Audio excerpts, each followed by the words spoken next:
Hello. Hi. Hi. Hi friends, ఎలా ఉన్నారు? నేనైతే చాలా చాలా చాలా బాగున్నాను. మీరు ఎలా ఉన్నారో కామెంట్ సెక్షన్లో నాకు కామెంట్ చేయండి. And welcome to Bhargavi's style vlogs, Telugu vlogs. And today vlog వచ్చేసరికి ఏంటంటే రైనీ సీజన్ స్టార్ట్ అయిపోయింది కదండి. ఇంకా ఏంటంటే గార్డెనింగ్ అనేది స్టార్ట్ చేస్తాం. గార్డెనింగ్ స్టార్ట్ చేసే ముందు మనం ఏమేమి సీడ్స్ తీసుకున్నామో చూడండి. మెయిన్ గార్డెనింగ్ స్టార్టింగ్ అంటే బిగినర్స్కి హెల్ప్, అంటే బిగినర్స్ ఈజీగా క్యారీ స్టార్ట్ చేసి, అంటే త్వరగా వాళ్ళకి ఎంకరేజింగ్గా ఉండేటువంటి సీడ్స్ ఏంటంటే మెయిన్గా తోటకూర అండ్ గోంగూర. ఎందుకని అంటేనండి, ఈ తోటకూర అండ్ గోంగూర చాలా ఈజీగా గ్రో అవుతాయి అన్నమాట. ఇక్కడ మనం చూస్తున్న శాండ్ ఎందుకు చూపిస్తున్నాను అని అంటే, తోటకూర విత్తనాలు డైరెక్ట్గా మనం వేయాలి అంటే అవ్వదన్నమాట. ఎందుకని అంటే తోటకూర విత్తనాలు చాలా చిన్నగా ఉంటాయి అండ్ వాటిని మనం చిమ్మినప్పుడు, అంటే వాటిని వేసినప్పుడు చాలా దగ్గరగా పడిపోతాయి అన్నమాట. అసలు మన చేతికి రావు, ఒక చోటే చాలా పడిపోతాయి అన్నమాట. ఇంకా అలా కాకుండా ఏంటంటే, మనం తోటకూరలో ఆ శాండ్ అనేది మిక్స్ చేస్తే, ఆ శాండ్ మిక్స్ చేసినప్పుడు ఎలా ఉంటాయి అంటే, ఆ విత్తనాలన్నీ కూడా ఫ్రీ అవుతాయి అన్నమాట. అంటే ఎక్కువ పొడిలాడుతూ ఆ శాండ్లో మిక్స్ అయిపోయి ఉంటాయి కదా, ఆ శాండ్లో బాగా మిక్స్ అయిపోవటం వల్ల ఆ విత్తనాలు మొత్తం కూడా చాలా బాగా వస్తాయి అన్నమాట. జిమ్మినప్పుడు విడివిడిగా పడతాయి అన్నమాట. అందుకని చెప్పి మనం అక్కడ శాండ్ అనేది యాడ్ చేస్తున్నామండి. శాండ్ యాడ్ చేయడం చాలా ఇంపార్టెంట్. డైరెక్ట్గా మీరు వేసేస్తే మాత్రం తోటకూర విత్తనాలు అంత బాగా రావు. ఒకవేళ వేసినా సరే అవి అక్కడే పడిపోతాయి, ఒక దగ్గరే పడిపోతాయి అన్నమాట. ఇలా ఏంటంటే విడివిడిగా పడితే, నెక్స్ట్ గోంగూర విత్తనాల్లో మనం శాండ్ అనేది మిక్స్ చేయాల్సిన అవసరం లేదు. నేనేంటంటే జస్ట్ క్యాజువల్గా మిక్స్ చేస్తున్నాను, అంతేనండి. ఈ గోంగూర విత్తనాలు చాలా తక్కువ ఉన్నాయనుకోవద్దండి. ఆల్రెడీ నేను గోంగూరని గ్రో చేస్తున్నాను. మా ఇంట్లో మా దగ్గర ఉందన్నమాట. అందుకని చెప్పి నేను కొన్ని విత్తనాలే తీసుకున్నాను. ఎందుకని అంటే, ఎప్పుడైనా సరే మనం సీడ్స్ వేస్తున్నాము అంటే మన ఫ్యామిలీ మెంబర్స్ ఎంతమంది ఉన్నారు, మన ఫ్యామిలీకి ఎంత అవసరం అవుతుంది అని చూసుకుని దాన్ని బట్టి మనం సీడ్స్ అనేవి వేసుకోవాలి. ఇక్కడ ఆల్రెడీ మన ఇంట్లో గోంగూర ఉంది కాబట్టి, నా దగ్గర ఉంది కాబట్టి నేను గోంగూర విత్తనాలు ఎక్కువ తీసుకోలేదు. తోటకూర విత్తనాలు కూడా ఆల్మోస్ట్ చాలా ఎక్కువ అండి. ఇక్కడ చూసారు కదా, ఇంతకుముందు నేను కంటైనర్స్లో వేసేదాన్ని, ఇప్పుడు ఏంటంటే నేల మీద వేస్తున్నాను అనమాట. ఈ నేలని నేను బాగా ఫ్రీ చేశాను అనమాట. అంటే ఆల్రెడీ మట్టి గట్టిగా లేకుండా చక్కగా తీసాను అనమాట. పొడిగా చేశాను. ఆల్రెడీ వర్షం పడింది కాబట్టి నేల చాలా వెట్టగా ఉంది. నెక్స్ట్ ఇక్కడ చూస్తున్నారు కదా, ఆ పుచ్చకాయ మొక్క అండి. పుచ్చకాయ మొక్కకి తీగ థ్రెడ్కి అల్లిస్తున్నాము. జస్ట్ క్యాజువల్గా అది అల్లుకుంటుంది అనమాట. చాలా బాగా వస్తుంది అది కూడా. చూస్తున్నారు కదా, థ్రెడ్కి చాలా బాగుందండి. నెక్స్ట్ ఏంటంటే, ఈ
యూట్యూబ్ ఛానల్లోకి వెళ్ళిపోయింది.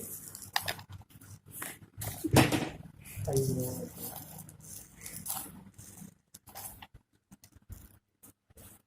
మాట్లాడాలి కదా తర్వాత కోరస్.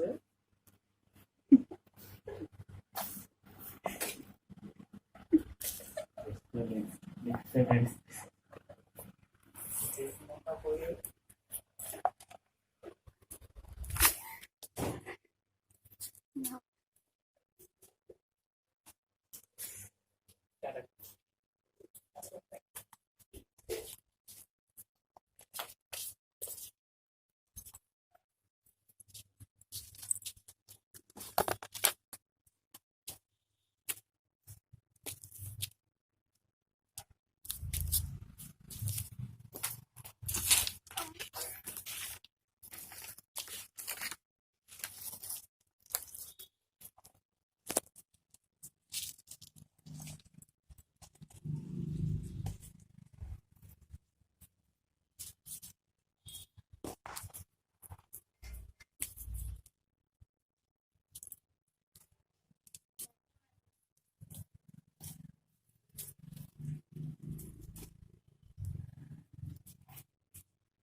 యూట్యూబ్ ఛానల్లోకి వెళ్ళిపోయింది. అయ్యో,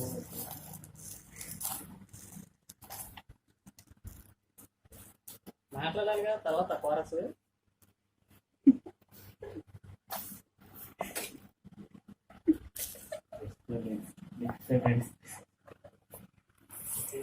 పోయి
యూట్యూబ్ ఛానల్లోకి వెళ్ళిపోయింది. 5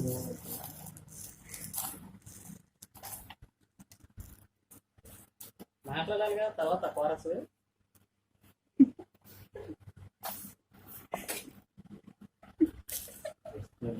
నెక్స్ట్